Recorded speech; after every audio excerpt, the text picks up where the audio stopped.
Sa mundong puno ng abala, madalas nating nakakaligtaan ng ating kalusugang pang-isip. Pero ano nga ba ang mental health? Ang mental health ay ang estado ng ating kaisipan, emosyon at pag-uugali. Mahalaga ito dahil ito ang bumubuo sa ating kabuoang kalusugan at kaligayahan. Sa Pilipinas, may batas na naglalayong protektahan ng ating mental health. Ang Republic Act No. 11036 o ang Mental Health Act. Isinusulong nito ang mental health at kaayusan sa ating mga komunidad. May karapatan ng lahat kasama na ang mga may kondisyon sa mental health na tratuhin ng may respeto at dignidad.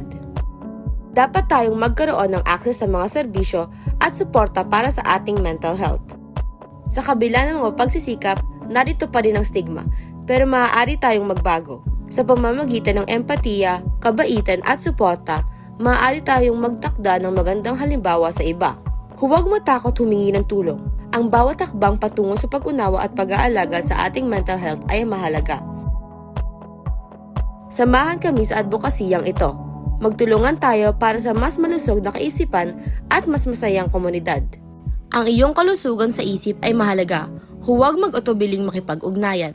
Kung ikaw o may kakilala na nangangailangan ng suporta, narito ang mga numero ng mga serbisyo para sa mental health. Ang mga tao sa likod ng mga numerong ito ay handang makinig at tumulong. Sa bawat hakbang patungo sa mas malusog na kaisipan, mahalaga ang ating suporta sa isa't isa. Alagaan ang iyong mental health. Mahalaga ka. Mahalagang bahagi ka ng ating komunidad.